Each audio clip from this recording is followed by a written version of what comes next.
Hi friends, this is Aastik Dave welcomes you on my YouTube channel Netshala. और आज के इस वीडियो में हम डिस्कस करने वाले हैं बहुत ही इंपॉर्टेंट टॉपिक जिसका नाम है इकोनॉमिक ऑर्डर क्वांटिटी।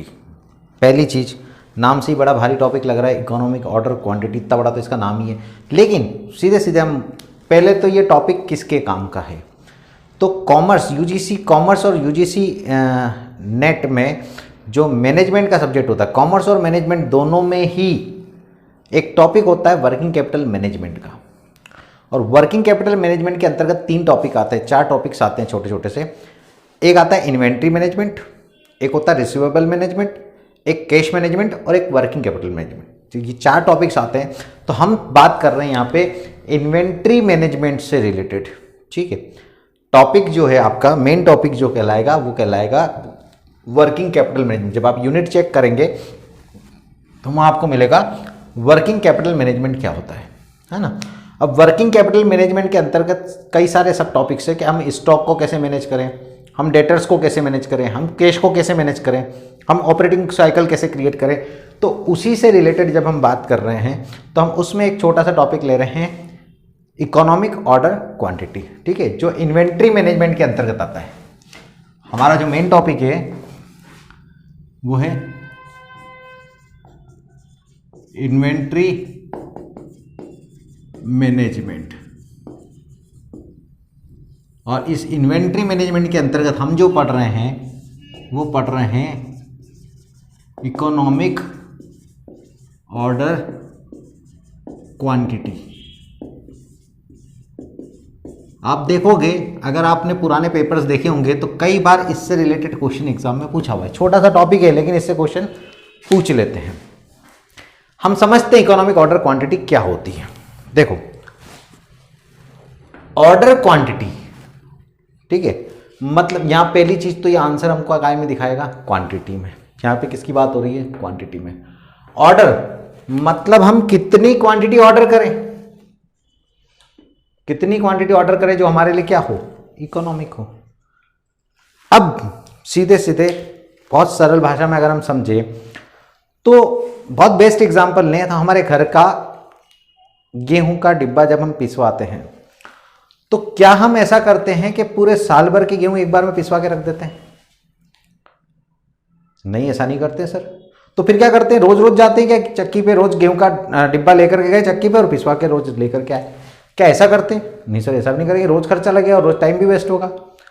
तो बस वही चीज हमें यहां सीखना है कि एक कंपनी को क्या रोज प्रोडक्शन करना है तो रोज मटेरियल मंगाना चाहिए, या साल भर में एक ही बार मंगा लेना चाहिए, ये साल भर में 2 बार 3 बार 4 बार मंगाना चाहिए। तो इसको समझने के लिए हमको एक चीज समझना पड़ेगी, यहां पे 2 कॉस्ट आती है और वो दोनों ही कॉस्ट हमारे लिए समझना इंपॉर्टेंट है। एक होती है आपकी ऑर्डरिंग कॉस्ट, ऑर्डरिंग कॉस्ट यानी मटेरियल को ऑर्डर करने से लेकर के, ऑर्डर से लेकर के रिसीव करने तक का जो खर्चा होगा। आज मैंने मटेरियल ऑर्डर किया, यहां से जो खर्चे चालू हुए, ठीक है, वहां से मटेरियल जब तक मेरे गोडाउन में नहीं आ जाता है तब तक के जो भी खर्चे होंगे वो क्या कहलाएंगे, मेरे ऑर्डरिंग कॉस्ट। दूसरी कॉस्ट आती है कैरिंग कॉस्ट। कैरिंग कॉस्ट मतलब जो मटेरियल मैंने मंगा करके गोडाउन में रख लिया, यानी रिसीव होने के बाद से लेकर के, रिसीव्ड होने के बाद से लेकर के उस मटेरियल को जब तक मैं यूटिलाइज नहीं कर लेता हूं तब तक के जितने भी खर्चे होंगे वो सब काय में आएंगे, स्टोरेज कॉस्ट या कैरिंग कॉस्ट। जैसे मान लो आपको 1 लाख के मटेरियल की जरूरत थी और आपने 5 लाख का मंगा के रख लिया, तो 4 लाख का एक्स्ट्रा मटेरियल मंगा लिया। अब इस 4 लाख के एक्स्ट्रा मटेरियल पे कॉस्ट लगेगी या नहीं लगेगी? सर, 4 लाख रुपए का आपको ब्याज देना ही पड़ेगा। आपको जरूरत कितने की थी, 1 लाख की, तो आपका बिजनेस में 1 लाख इन्वेस्टमेंट था, पर आपने कहा कि 5 लाख का मंगा के रख ले, तो 5 लाख का मंगा ले तो 4 लाख का एक्स्ट्रा इन्वेस्टमेंट हो गया। अब इस एक्स्ट्रा इन्वेस्टमेंट पे आपको क्या देना पड़ेगा, इंटरेस्ट देना पड़ेगा। तो इंटरेस्ट भी काय में आएगी, कैरिंग कॉस्ट। ज्यादा मटेरियल मंगा के रख लिया तो रखने की जगह नहीं थी, गोडाउन किराए पे लो अलग से, उसका किराया देना पड़ेगा, कैरिंग कॉस्ट। ज़्यादा मटेरियल मंगा लिया, खराब हो सकता है, तो उसको बचाने के लिए उस पर हमको केमिकल्स यूज़ करने पड़ेंगे, खराब नहीं हो जाए, उस पर पेस्टिसाइड्स यूज़ करने पड़ेंगे, तो वो सारी क्या कहलाएगी? Carrying cost. तो अगर हम ज़्यादा मटेरियल एक बार में मंगा लें, पूरे साल भर का मटेरियल एक बार में मंगा लिया, तो क्या होगा? सर मंगाने का खर्चा एक ही बार लगेगा, लेकिन इतना सारा मटेरियल स्टोर करेंगे तो स्टोर करने के लिए आपकी कैरिंग कॉस्ट क्या हो जाएगी? बढ़ जाएगी। तो सर एक काम करें, थोड़ा थोड़ा करके मंगाएं, तो कम स्टोर करना पड़ेगा, तो हमारी कैरिंग कॉस्ट क्या लगेगी? कम। ठीक है, थोड़ा थोड़ा करके मंगा लेते हैं। जब थोड़ा थोड़ा करके मंगाओगे तो कैरिंग कॉस्ट क्या हो जाएगी? कम। बोले 5 लाख का एक बार में नहीं मंगाते हम लोग, हम 50-50 हज़ार करके 10 बार मंगाएंगे। ठीक है, तो आपको 50 हज़ार का मटेरियल ही संभालना पड़ेगा, 5 लाख का संभालना था, अभी आपने 50 हज़ार का खरीदा, उसको स्टोर करके रख दो, वो खत्म हो जाएगा, फिर 50 हज़ार का मंगा लेंगे। तो आपको एट ए टाइम कितना कैरी करना है? 50,000 रुपीज़ का मटेरियल कैरी करना है। तो कैरिंग कॉस्ट क्या हो गई? कम। लेकिन बार बार मंगाने के खर्चे क्या हो गए? बढ़ गए। तो फिर एक कॉस्ट कम होती है, दूसरी कॉस्ट बढ़ जाती है। तो हम क्या पढ़ रहे हैं? इकोनॉमिक ऑर्डर क्वांटिटी, यानी कितनी क्वांटिटी में मटेरियल को मंगाया जाए कि मटेरियल को मंगाने के और मटेरियल को संभालने के दोनों खर्चे हमारे क्या हो सके? कम से कम हो सके और इक्वलाइज हो सके। ठीक, तो ईओक्यू हम कैसे कैलकुलेट करते हैं उसको समझते हैं। पहले हम लोग पढ़ रहे हैं ईओक्यू, मतलब इकोनॉमिक ऑर्डर क्वांटिटी। ठीक, इकोनॉमिक ऑर्डर क्वांटिटी की बात करें तो हमने 2 तरह की कॉस्ट पढ़ी। कौन कौन सी? कैरिंग कॉस्ट और ऑर्डरिंग कॉस्ट। ठीक, कैरिंग कॉस्ट कैसे निकलेगी और ऑर्डरिंग कॉस्ट कैसे निकलेगी? देखो, जितनी क्वांटिटी में आप माल को मंगाओगे उसको हम क्या बोलेंगे? EOQ, economic order quantity. जितनी क्वांटिटी मंगाओगे, ठीक, तो कैरिंग कॉस्ट क्या होगी? जितनी क्वांटिटी आपने मंगाई उसको डिवाइड कर दो 2 से, क्योंकि आपने अगर 50,000 रुपये का माल मंगाया है तो आपकी दुकान में रोज 50,000 का माल नहीं रहेगा। किसी दिन 50,000 का है, किसी दिन 45,000 का हो जाएगा, किसी दिन 40 का हो जाएगा, किसी दिन 35 का हो जाएगा। डे बाय डे आप उसमें से यूज़ करते जाओगे, तो आपको 50,000 साल भर कैरी नहीं करना है। आपको डे बाय डे आपका कंजम्पशन होता जा रहा है, तो जो आपके पास स्टॉक है वो क्या होता जा रहा है? कम होता जाता है। उसका हम क्या कर देते हैं? एवरेज कर देते हैं। ठीक, यहाँ पे मैंने 4 टर्म्स समझा देता हूँ आपको। A means annual requirement of material, साल भर में जितनी क्वांटिटी चाहिए उसको हम काय से डिनोट करेंगे? ए से। O means order cost per order, एक बार ऑर्डर करने का खर्चा, that is order cost. C means carrying cost per unit, एक यूनिट को संभालने का खर्चा। ठीक है, तो आपने क्या किया कि जितनी क्वांटिटी मंगाई उसकी कर दी आधी, क्योंकि हमको पूरी की पूरी तो संभालना नहीं है। ठीक है, जैसे आपकी गाड़ी में आपने 10 लीटर पेट्रोल डलवाया, तो क्या हमेशा 10 लीटर रहता है? नहीं, किसी दिन 10 लीटर है, किसी दिन 9 हो जाएगा, किसी दिन 8 हो जाएगा, किसी दिन 7, तो किसी दिन 10 भी है, किसी दिन 0 भी है, किसी दिन 9 भी है, किसी दिन 1 भी है। तो उसका हम एवरेज कर लेते हैं कि हमको ऑन एन एवरेज कितना संभालना है। तो ईओक्यू डिवाइड बाय 2, और जितना संभालना है उतने की क्या लगेगी? कॉस्ट, तो उसको मल्टीप्लाई कर देते हैं सी से। तो ईओक्यू डिवाइड बाय 2 इंटू सी, इससे क्या आ जाएगी? Carrying cost. अब ऑर्डरिंग कॉस्ट की बात करें, ऑर्डरिंग कॉस्ट किस पे निकलेगी? Number of orders. तो साल भर में जितनी क्वांटिटी चाहिए उसको हम क्या बोलते हैं? ए। ठीक है, A means annual requirement of material divide by EOQ. जैसे मान लो साल भर में आपको 1 लाख यूनिट चाहिए और एक बार में आप मंगा रहे हो 10,000, तो 1 लाख डिवाइड बाय 10,000 से कितना आएगा? 10, मतलब 10 बार ऑर्डर करने पड़ेंगे। अगर साल भर में आपको 50,000 चाहिए और आप एक बार में 10,000 मंगा रहे हो, तो 50,000 डिवाइड बाय 10,000, तो 5 बार ऑर्डर करना पड़ेगा। तो इससे क्या आएगा? Number of order. और जितनी बार ऑर्डर करोगे हर बार क्या लगेगा? ऑर्डर का खर्चा। तो इनटू काय में कर देते हैं इसका? ओ। तो टोटल साल भर की ऑर्डर कॉस्ट आ गई, इधर साल भर की क्या आ गई? कैरिंग कॉस्ट, और ये दोनों क्या होना चाहिए? इक्वल होना चाहिए। तो हमने इक्वलाइज में रख दिया। अब इसको सॉल्व कर लेते हैं। इस ईओक्यू को मैं उठा के लाता हूं इधर, तो इधर क्या आ जाएगा? ईओक्यू इंटू ई ओ क्यू। इस 2 को ले जाता हूँ इधर, तो ये क्या बचेगा 2 इंटू ए इंटू ओ, और ये सी जो मल्टीप्लाई में, ये इधर आ के डिवाइड में, मल्टीप्लाई वाला डिवाइड में जाएगा, डिवाइड वाला मल्टीप्लाई में जाएगा। इसको सॉल्व करूँ तो क्या जाएगा ई ओ क्यू का स्क्वायर, तो ये क्या बचेगा 2AO डिवाइड बाय सी। अब अगर मुझे ई ओ क्यू निकालना है तो फॉर्मूला क्या बनेगा under root 2AO divide by C. Formula बन गया, यानी ई ओ क्यू निकालने का फॉर्मूला क्या बन गया under root 2AO divide by C. याद रखने का बहुत आसान तरीका, तुम आओ हम सिनेमा चलते हैं वो भी कॉर्नर वाली सीट पे, याद रहेगा। हाँ सर, ये तो याद रह जाएगा, फिर से समझ लो। तुम आओ हम सिनेमा चलते हैं वो भी कॉर्नर वाली सीट पे, ये कंसेप्ट हो गया हमारा काय का ई ओ क्यू का। सिंपल सा फॉर्मूला है। तो हमने क्या किया, एक तरफ लिखी कैरिंग कॉस्ट, एक तरफ लिखी ऑर्डरिंग कॉस्ट। कैरिंग कॉस्ट कैसे निकाली, जितनी क्वांटिटी मंगाओगे उसकी आधी आपको संभालना रहेगी, उसका मल्टीप्लाई सी से। और ऑर्डरिंग कॉस्ट साल भर में जितना चाहिए उसको डिवाइड कर लो किससे, जितना मंगा रहे हैं, और जितने इससे आ जाएंगे नंबर ऑफ ऑर्डर। इससे क्या कैलकुलेट होता है, सिर्फ ये निकालूं तो इससे क्या निकलेगा नंबर ऑफ ऑर्डर। एग्जाम पूछे नंबर ऑफ ऑर्डर निकालो तो ए डिवाइड बाई ओ क्यू, और जितने ऑर्डर होंगे उतनी बार क्या लगेगी ऑर्डर कॉस्ट। इसको सॉल्व किया इक्वेशन को, क्या फॉर्मूला आ गया 2AO डिवाइड बाय सी। अब देखते हैं ये फॉर्मूला काम करता है या नहीं करता है। एप्लीकेशन देखते हैं इस फॉर्मूले की।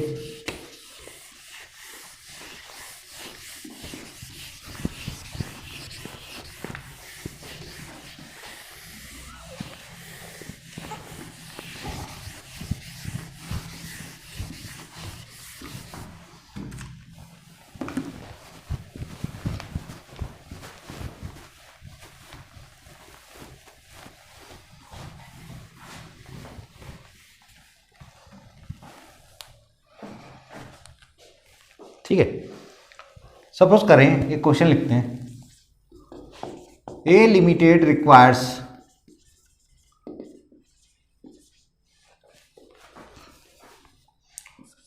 4000 kg of material at ₹6 per unit annually। साल भर में 4000 kg मटेरियल चाहिए, कितने रुपए के भाव से 6 रुपए के भाव से। The order cost is ₹6 per order and carrying cost is 20% of the value of material। ठीक है, साल भर में कितनी यूनिट चाहिए 4000 किलो, किस भाव से 6 रुपए पर यूनिट। ऑर्डर कॉस्ट कितनी है 6 रुपए और कैरिंग कॉस्ट कितनी है 20% ऑफ द प्राइस। ठीक है, सॉल्व करते हैं इसको हम। तो देखें साथ में मेरे, सबसे पहले तो एनुअल रिक्वायरमेंट कितनी दी है 4000 kg। ठीक है, ऑर्डर कॉस्ट कितनी दी है 6 रुपीस पर ऑर्डर, और कैरिंग कॉस्ट कितनी दी है 20% ऑफ प्राइस, है ना। और प्राइस कितनी है 6 रुपये, तो 6 रुपये का 20% कितना हो जाएगा 1 रुपये 20 पैसे। ये हो गई आपकी कैरिंग कॉस्ट। ठीक, सॉल्व करें इसको। तो सॉल्व करते हैं, हमारा फॉर्मूला क्या पढ़ा अभी हमने यू का, अंडर रूट तुम आओ हम सिनेमा चलते हैं वो भी कॉर्नर वाली सीट पे, ये फॉर्मूला है। तो 2 इंटू एनुअल रिक्वायरमेंट ए कितना है 4000, ऑर्डर कॉस्ट कितनी है 6 रुपये, कैरिंग कॉस्ट 20% ऑफ प्राइस यानी 1.2 रुपीज़। सॉल्व करें, 4 दूनी 8, 8 छंग 48, 48,000 डिवाइड बाय 1.2। ठीक है, 4 दूनी 8, 8 छंग 48, 48,000 डिवाइड बाय 1.2। इसको सॉल्व करोगे कितना आ जाएगा अंडर रूट 40,000 और ये कितना हो जाएगा 200 यूनिट्स। इसका मतलब ये हुआ कि कंपनी को एक बार में कितने यूनिट मंगानी चाहिए 200 यूनिट, यानी ना कंपनी को 250 यूनिट मंगानी चाहिए ना 150 यूनिट मंगानी चाहिए। कंपनी को हमेशा कितनी मंगानी चाहिए हर बार 200 यूनिट एक बार में मंगाना चाहिए। देखते हैं हम लोग क्या हमारा EOQ सही है। ठीक है, चेक करें। चेक करने का क्या तरीका कि आपकी ऑर्डर कॉस्ट और कैरिंग कॉस्ट क्या आना चाहिए इक्वल आना चाहिए, तभी प्रूव होगा। ठीक है, तो देखते हैं हम लोग। If we order as per EOQ therefore 200 units, है ना। अगर हम कितनी मंगाएं 200 kg, है ना। यूनिट्स क्या है हमारी kg। अगर हम 200 करके मंगाएं तो हमको दो चीज़ें निकालना है। एक total order cost. Order cost का फॉर्मूला क्या था A divide by EOQ into O। ए कितना है आपका 4000 डिवाइड बाय EOQ कितना है 200, यानी 200 करके मंगाओगे तो आपको कितनी बार ऑर्डर करना पड़ेगा 20 बार। और हर बार ऑर्डर करने का खर्चा कितना लग रहा है 6 रुपये, तो 120 रुपये आपकी क्या लगेगी ऑर्डर कॉस्ट।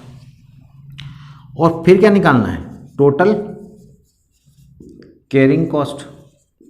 कैरिंग कॉस्ट कैसे निकलती है, जितना मटेरियल आपने मंगाया उसका क्या कर लेते हैं हाफ इंटू सी। आपने मंगाई 200 किलो मटेरियल, पर 200 पूरा थोड़ी संभालना। किसी दिन 200 है, किसी दिन 150 है, किसी दिन 100 है, किसी दिन 50 है। दिन बाय दिन क्या होता जाएगा कम। तो हमको जो संभालना है वो इसका क्या कर देते हैं एवरेज हाफ इंटू सी। कैरिंग कॉस्ट कितनी है 1.2, तो 200 का आधा कितना 200 डिवाइड बाई 2 कितना हो गया 100। 100 इंटू 1.2 ये कितना गया 120। तो दोनों मिला के कितने हो गए 240। क्या दोनों बराबर आ रहे हैं, ये बिल्कुल बराबर आ रहे हैं। तो क्या सर ऐसा नहीं हो सकता कि हम 250 करके मंगा लें। हम 250 करके मंगाएंगे तो हमारी ऑर्डर कॉस्ट क्या हो जाएगी कम हो जाएगी, कम बार मंगाना पड़ेगा। देखते हैं उससे हमारा आंसर क्या आता है। ठीक है, if we order above EOQ therefore कितने ले 200 से ऊपर कुछ भी ले लो, 220 ले लो, 250 ले लो, 250 kg मंगाते हैं। ठीक है, तो इसको हम EOQ नहीं बोलते, इसको हम क्या बोलते हैं ROQ रीऑर्डर क्वांटिटी। अगर फॉर्मूले से निकालोगे तो क्या बोलेंगे उसको इकोनॉमिक ऑर्डर क्वांटिटी, अदरवाइज उसको क्या बोलेंगे रीऑर्डर क्वांटिटी। हमको क्या निकालना है, हमको निकालना है total order cost. Order cost कैसे निकाली थी A डिवाइड बाई EOQ, तो अभी हम लिखेंगे A divide by ROQ। EOQ की वजह की बात वही है, जितनी क्वांटिटी मंगा रहे हो वही लिखना है इनटू O। तो अब साल भर में कितनी चाहिए 4000 चाहिए। एक बार में कितनी मंगा रहे हो 250 इनटू ऑर्डर कॉस्ट कितनी है 6। करो इसको सॉल्व, है ना। ये आ जाएगा 16 टाइम्स और 16 6 जा 96। ठीक है, एक बार चेक कर लेते हैं इसको अपन।